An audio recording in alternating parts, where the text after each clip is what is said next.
베드로가 이르되 아나니아야 어찌하여 사탄이 내 마음에 가득하여 내가 성령을 속이고 땅값 얼마를 감추었느냐.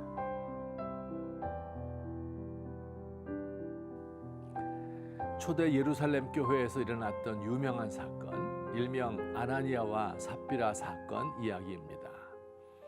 예루살렘 교회에 아나니아라는 사람이 있었는데 그 아내의 이름이 삽비라였습니다. 이들은 은혜를 받고 교회를 위하여 기여할 것이 있을까 생각하였습니다.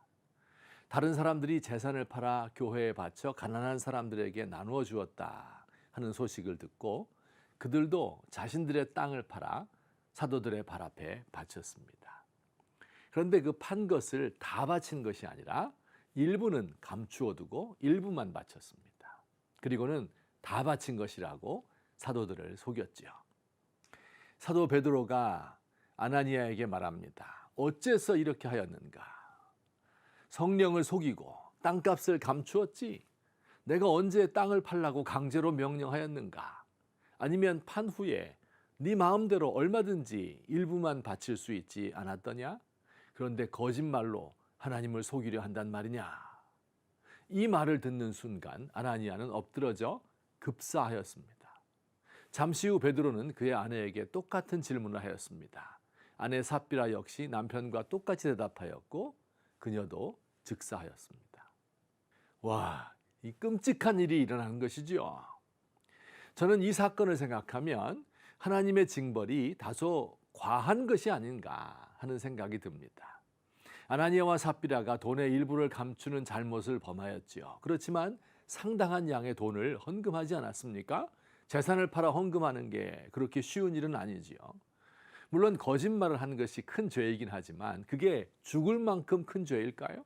그냥 엄하게 꾸짖고 다음부터는 이런 일을 하지 않도록 하면 좋지 않았을까요? 하나님은 왜 이런 가혹한 벌을 내려 은혜롭게 성장하는 예루살렘 교회에 찬물을 끼얹으셨을까요? 그런데 하나님께서 이런 식으로 잘 나가는 교회에 찬물을 끼얹은 것이 이때뿐이 아니었습니다. 과거 이스라엘 백성이 시내산에서 하나님과 언약을 맺고 하나님 백성으로 출발하려는 때 대제사장 아론의 큰아들과 작은아들이 하루아침에 죽었습니다.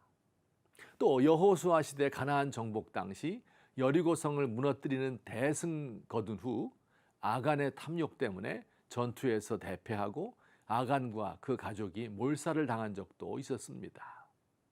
다윗이 왕이 된 후 언약궤를 궁으로 모셔오는데 언약궤를 모신 사람이 급사한 사건도 있었습니다. 하나님은 가끔 이해할 수 없는 일을 하는 분입니다. 부흥하고 왕성하게 성장하던 예루살렘 교회 아나니아와 삽비라 사건은 매우 큰 스캔들이었을 것입니다. 이 사건은 입에서 입을 타고 건너 예루살렘 온 백성들에게 알려졌을 것입니다. 교회의 이미지는 땅에 떨어지고 원수들은 기뻐했을 것입니다. 자, 그러나 우리 이렇게 생각해 봅시다. 만일 아나니아와 삽비라가 이런 엄청난 징벌을 받지 않고 그저 베드로가 그들을 눈감아 주었더라면 어떻게 되었을까요? 예컨대 그들이 판 땅값은 2억 원이었는데 그중 1억 원은 숨겨두고 1억 원만 가져왔다면요. 이 돈으로 많은 사람들이 배고픔을 면할 수 있었겠고 교회는 더욱더 큰 명성을 얻었을 것이며 부끄러움은 당하지 않아도 되었을 것입니다. 이후 아나니아와 삽비라는 예루살렘 교회의 유명한 사람이 되고 지도자 중에 한 사람으로 부상을 할 것입니다. 아나니아와 비슷한 성향의 사람들이 그를 중심으로 모여들겠지요. 정직하지 못하고 자신의 양심을 속이고 권력을 잡기 위하여 거짓을 말하는 사람들끼리 패거리를 이룰 것입니다. 그리고 진정으로 신앙 양심을 지키려 하는 사람들을 무력화시키고 자기들이 권력을 쥐고 교회를 쥐락펴락할 것입니다. 자, 이게 바로 그 당시 타락한 예루살렘의 모습이 아니었습니까? 이게 바로 사두개인들이 자기의 권력을 유지하는 방법이 아닙니까? 하나님은 아나니아와 삽비라를 죽이시는 극단적인 방식으로 새로 일어난 교회에 경고를 보내셨습니다. 우리 하나님에게는 교회의 성장보다 교회의 성결이 더욱 중요합니다.